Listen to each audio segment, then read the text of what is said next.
Qadrli atalar men apalar, құрметті отандастар. Бүгін мен сізге бір сұрақ қойғым келеді. Сіз кірістеріңізді ешкім көрмейді деп ойлайсыз ба? Банктегі картаңызға түскен аударымды тек сіз ғана білесіз деп сенесіз бе? Ендеше мен сізге осы сәтте өте маңызды, өте шұғыл бір жаңалықты айтуым керек. Мемлекет бұрыннан бастап сіздің әрбір сатып алуыңызды, әрбір аударымыңызды, тіпті отбасыңыздағы кімнің қайда жұмыс істейтінін де автоматты түрде талдап отыр. Бұл қорқынышты фантастика емес, бұл бүгінгі шындық. Атауы отбасының цифрлық картасы. Және дәл осы жүйе 2026 жылы мыңдаған қазақстандық отбасын адресті әлеуметтік көмектен, яғни АЭК-тен айыруы мүмкін. Бүгін мен сізге заңгер ретінде Қазақстан азаматтарының құқықтарын 30 жылдан астам уақыт қорғап келе жатқан адам ретінде нақты айтамын. Егер сіз осы роликті соңына дейін көрсеңіз, өзіңізді және отбасыңызды қалай қорғау керектігін білетін боласыз. Бұл ақпарат сіздің отбасыңызды жеңілдіктен айырып алмау үшін аса қажет. Сондықтан бір сәт тоқтаңыз, телефоныңызды қойып, мені мұқият тыңдаңыз. Қадірлі достарым, мен осы арнаға жазылған адамдардың хаттарын жиі оқимын. Және сол хаттарда бір ауырсыну қайта-қайта қайталанады. Арман аға, біз аз қамтылған отбасымыз, бірақ АЭК алу үшін анықтамалар жинап, кеңселерден кеңсерге жүгіріп, айлар бойы күттік, ақыры бас тартылды. Неліктен деп жазады? Мен сізге айтайын, неліктен. Себебі жүйе енді адамдар арқылы емес, деректер арқылы жұмыс істейді. Отбасының цифрлық картасы бұл мемлекеттің сізді автоматты түрде бақылайтын алгоритмі. Ол сіздің банктік транзакцияларыңызды, мүлік тізілімін, көлік иелігін, зейнетақы аударымдарын, тіпті балаларыңыздың оқу орындарын да талдайды. Және егер осы жүйеде бір ғана сәйкессіздік болса, сізге автоматты түрде бас тартылады. Картаға декларацияланбаған бір аударым. Туысыңыз сізге бір рет ақша жіберді, жүйе оны кіріс деп таныды. Немесе балаңыздың атына ескі мотоцикл тіркелген болса, жүйе отбасын ауқатты деп есептеді. Осылай адамдар мал іздеп шөлде жүргендей, көмек іздеп жүріп, жүйенің торына түсіп қалады. Ал бұл торды сіздің колхозда оқ астында жұмыс жасаған аналарыңыз, шахталарда бел шайқаған аталарыңыз лайықты болды деп айтуға тіліңіз бармайды, солай ма? Олар өмірлерін берді. 30, 40, 50 жыл еңбек етті. Қолдарындағы қозадақтар сол еңбектің куәсі. Ал бүгін олардың немере балалары бір компьютер алгоритмінің қателігі үшін тиесілі көмегін ала алмай отыр. Бұл орасан зор әділетсіздік, және мен заңгер ретінде бұған қарап отыра алмаймын. Сізге бір сұрақ, осы роликті қазір қарап отырған сіздің отбасы АЭК алып жүрме, алмай жүрме, пікірлер бөлімінде жазыңыз. Отбасыңыздың жағдайын, қанша жыл еңбек өтіліңіз барын, алғаш зейнетақы немесе АЭК алғанда қандай сома болғанын. Бұл деректер маңызды, себебі сізбен бірге 100 мың адам бар, және олар да осы сұраққа жауап күтеді. Тоқтаңыз, мен сізден 1 минутыңызды сұраймын. Дәл осы сәтте экранның төменгі жағындағы қоңырауды басыңыз және арнаға жазылыңыз. Неге? Себебі заңдарды білмеу ақшаны жоғалту деген сөз. Бұл менің ойлап тапқан афоризм емес, бұл өмірдің өзі дәлелдеген шындық. Бүгін мен сізге АЭК туралы айтып отырмын. Ертең зейнетақы реформасы туралы, бүрсігүні тұрғын үй жәрдемақысы туралы болуы мүмкін. Заңдар жиі өзгереді, және олар өзгерген сайын кім ұтылады? Ақпараты жоқ адам ұтылады. Ал біздің арна сіздің заңи қорғаныңыз. Мен да тек бюрократиялық тілді аудармаймын. Мен сізге нақты қадамдар беремін, нақты айтамын. Қайда бару керек, не сұрау керек, қалай қорғану керек. Сондықтан жазылыңыз, хабарландырулардың белсенді екеніне көз жеткізіңіз. Бұл сізге ештеңе тұрмайды, бірақ болашақта өте қымбат тұратын ақпараттан хабардар боласыз. Енді мен сізге бір нәрсені салыстырғым келеді. Бұрын кеңес дәуірінде және тәуелсіздіктің алғашқы жылдарында учаскелік комиссия деген болды. Олар үйге келетін тірі адамдар, сіздің дастарханыңызда отыратын, балаларыңызға қарайтын, жағдайыңызды көзімен бағалайтын адамдар. Ол кезде шешім қабылдайтын адам болатын. Адам қателеседі, бірақ адам жанашырлықпен да қарай алады. Ол комиссия мүшесі сіздің дәлізіңіздегі суық желге қарайтын, іштегі бос мұздатқышқа қарайтын. Және ол, бұл отбасы көмекті шынымен қажет етеді дей алатын. Бірақ енді не болды? Енді учаскелік комиссия деректер базасына қол жеткізе алады. Олар экранға қарайды, сіздің картаңыздағы аударымдарды мүлік тізілімін, банктік деректерді және солар негізінде шешім шығарады. Адам шешім шығарса, оны сендіруге болады. Алгоритм шешім шығарса, оны сендіру үшін сотқа баруыңыз керек. Цифрландыру адамдардың өмірін жеңілдетуі керек еді, бірақ нақты өмірде ол кейде кедергіге айналып отыр. Ауылда тұратын, интернетке қол жеткізуі қиын, ИГОВта тіркелмеген адамдар, олар осы жүйеде ең осал топ. Ал олар тура сіздің аналарыңыз, аталарыңыз, ауылдағы ағайын туыстарыңыз. Мен бүгін дәл солар үшін сөйлеп отырмын. Бұдан 10-15 жыл бұрын АЭК алу салыстырмалы түрде қарапайым болды. Анықтамалар жинайсыз, тапсырасыз, күтесіз. Жүйе баяу болса да, ол адами болатын. Бүгін жүйе жылдам, бірақ ол мейірімсіз. Бір деректің сәйкес келмеуі, бас тарту, бір аударым күдік, бір ескі мотоцикл ауқатты деген белгі.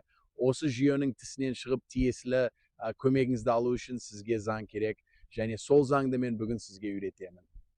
Енді ең маңызды бөлімге келейік. Заң нені айтады? Мен сізге нақты анық айтамын.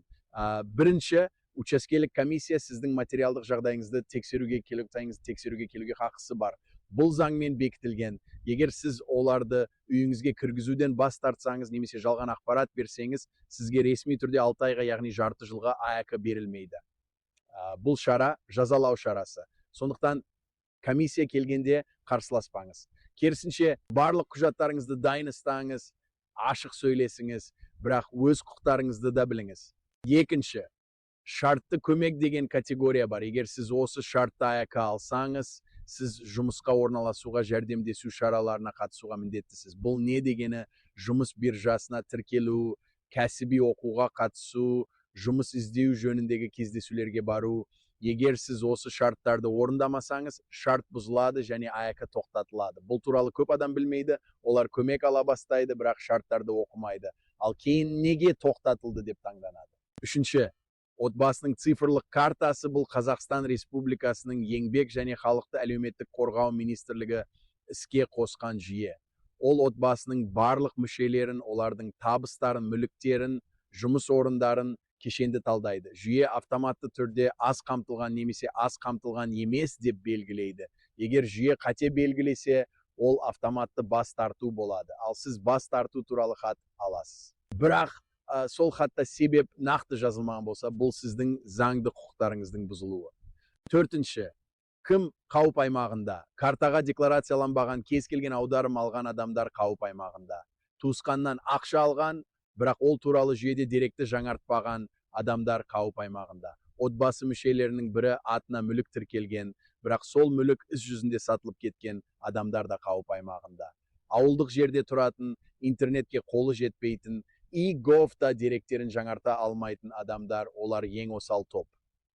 Бесінші, кімнің зейнетақысы немесе жеңілдігі өсуі мүмкін. Барлық деректерін дұрыс толтырған, жүйеде дұрыс тіркелген, шартты АЭК шарттарын орындаған адамдар. Сонымен қатар, балалары бар аз қамтылған отбасылар, егер балаларының тіркелуі, оқу орны, денсаулық деректері дұрыс болса, қосымша жәрдемақыларға үміткер бола алады. Яғни жүйені білген адам үшін цифрлық карта мүмкіндік, білмеген адам үшін тұзақ. Енді нақты қадамдарға өтейік. Мен сізге 5 қадам беремін. Осы 5 қадамды орындасаңыз, АЭК-тен заңсыз айырылу қаупі күрт азаяды. Бірінші қадам. ИГОВ KZ порталына кіріңіз және отбасының цифрлық картасы бөлімінде өзіңіздің деректеріңізді тексеріңіз. Сіздің атыңызға не тіркелген, отбасы мүшелері кімдер деп көрсетілген,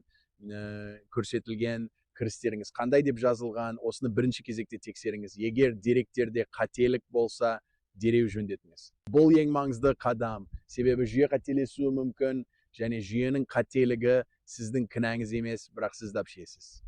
Екінші қадам, отбасыңыздың барлық мүшелері дұрыс тіркелгеніне көз жеткізіңіз. Балаларыңыз, ата-аналарыңыз, бірге тұратын туысқандарыңыз, бәрі дұрыс мекен жайда, дұрыс отбасы құрамында тіркелуі тиіс. Тіркеу дұрыс болмаса, жүйе сіздің отбасыңыздың нақты жағдайын дұрыс есептей алмайды. Үшінші қадам, егер сізге АЭК беруден бас тартылса немесе тоқтатылса, бас тарту туралы жазбаша құжат талап етіңіз. Ауызша айтылған бас тарту емес, жазбаша құжатта себеп нақты жазылуы тиіс.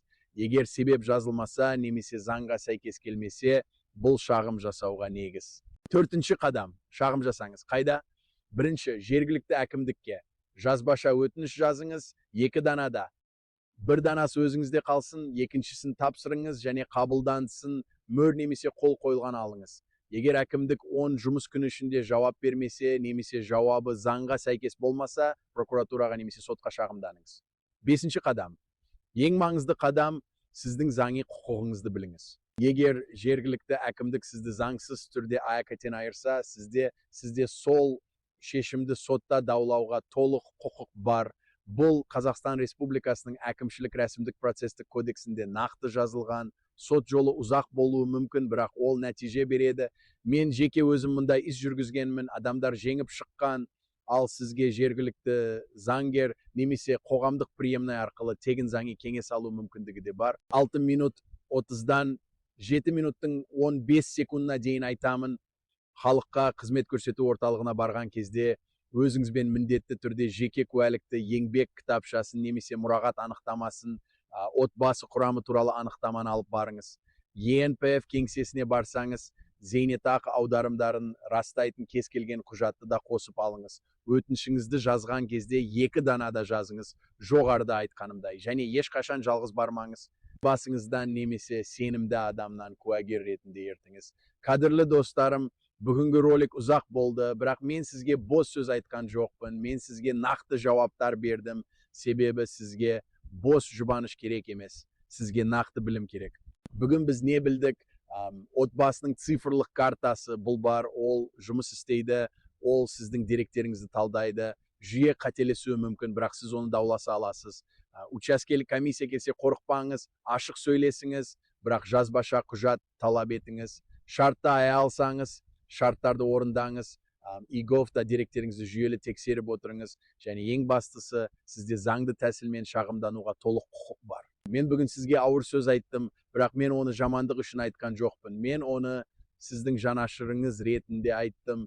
Себебі тек хабардар адам, қорғалған адам.